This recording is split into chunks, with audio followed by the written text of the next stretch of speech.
Bonjour à tous, bienvenue sur ma chaîne, j'espère que vous allez bien. Aujourd'hui, je vais partager avec vous un roulé multicolore, super facile et très délicieux. Vous allez trouver les ingrédients dans la barre d'infos. السلام عليكم، مرحبا بكم في قناة اشين ديليس. نتمنى تكونوا على خير. اليوم ان شاء الله غادي نحضر واحد المملحة زوينة في الشكل ديالها وجديدة في المذاق وسهلة في التحضير، نتمنى تعجبكم.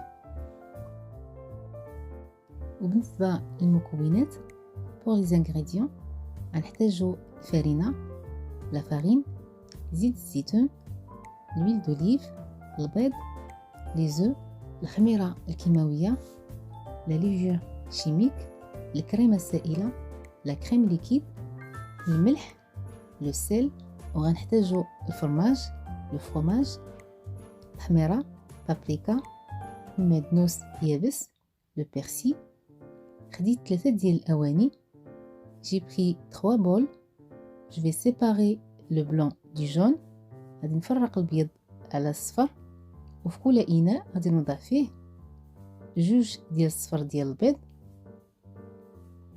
Je vais mettre 2 jaunes d'œufs dans chaque bol.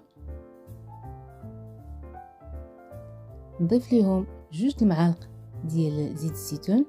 Je rajoute 2 cuillères de l'huile d'olive dans chaque bol.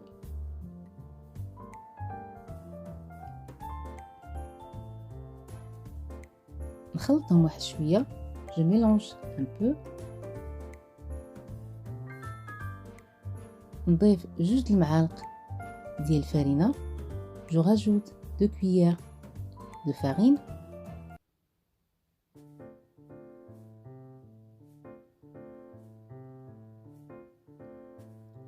نضيف معلقه صغيره ديال الخميره الكيماويه في كل اناء.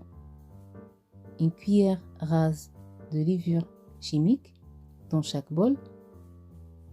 راس المعلقه ديال الملح. Un peu de sel dans chaque bol. معلقه كبيره ديال الكريمه السائله في كل اناء. Une cuillère de crème liquide. نخلط هاد المكونات. Je mélange tous les ingrédients.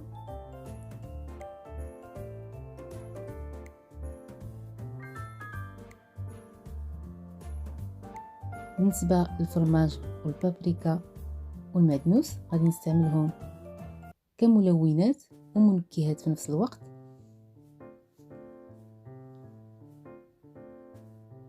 خديت الإناء الأول وضفت ليه 3 المعالق كبار ديال الفرماج. Je vais utiliser le fromage, le paprika et le persil comme colorant et comme arôme. Le premier bol, j'ai mis 3 cuillères de fromage. Le deuxième bol, le persil.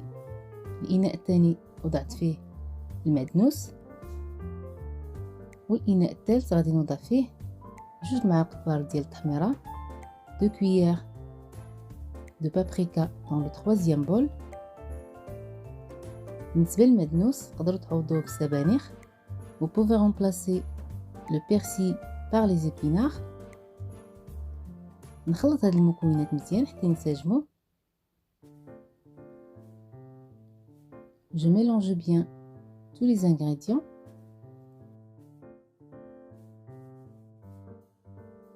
ودابا غادي نطرب البياض ديال 2 ديال البيضات وغنضيفو الكولا خليط. Je vais battre les blancs d'œufs au neige. 2 blancs d'œufs pour chaque bol.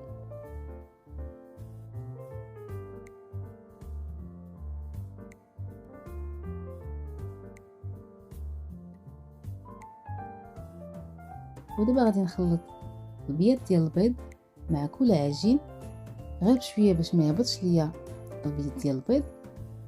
انا كتشوفوني مسرعه ولكن ديروا غير بشويه باش ما يهبطش البيض ديال البيض. Je vais essayer d'incorporer le blanc d'œuf dans les 3 mélanges. Là j'ai accéléré la vidéo mais il faut faire tout doucement pour ne pas faire tomber le blanc.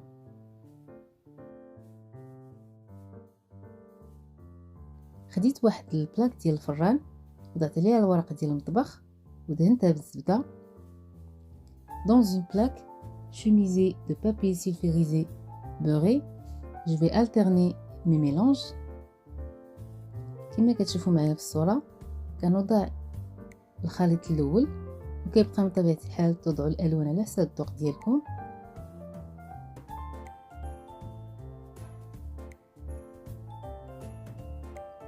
سخنت الفران على 180 درجة وغادي نوضع فيه الجينواز ديالي لمدة 12 دقيقة.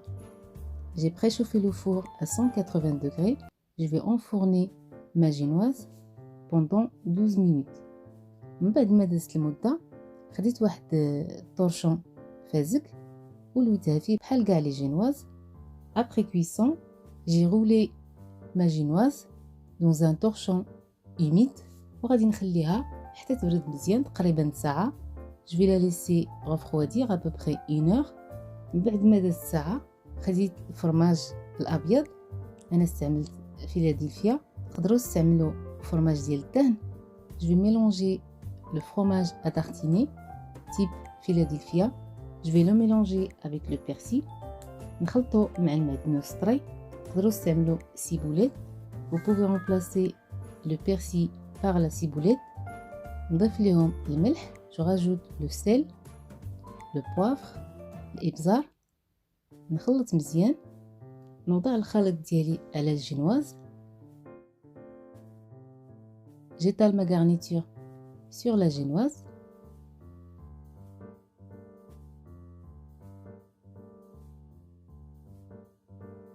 ومن بعد نلويها مزيان. انا ضروري نزيرو مزيان باش المملحه ديالنا ما تكونش خاويه من الداخل. On va rouler la génoise. Il faut bien serrer pour ne pas avoir le vide dans le roulé. لويتها في الورق ديال المطبخ وغادي نوضعها في الثلاجة تقريبا ساعتين او 3 ديال السوايع. Je vais placer mon roulé au frigo 2 ou 3 heures. من بعد ما دازت المدة après repos غادي نقطع الرولي ديالي. Je vais couper le roulé.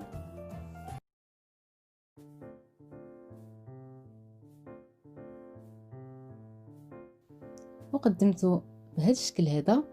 Mon roulé est prêt, super délicieux et comme vous avez vu très facile à préparer. On peut le servir dans des apéros dînatoires.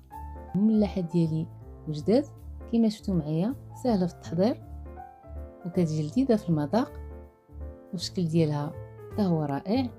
نقدروا نحضروها كمملحة او لا مرافقة لبعض الاطباق. نتمنى الوصفة ديال اليوم تعجبكم وتجربوها، ولا جربتوها ما تنسوش تردوا عليا الخبر. On se donne rendez-vous mercredi ان شاء الله pour une nouvelle recette.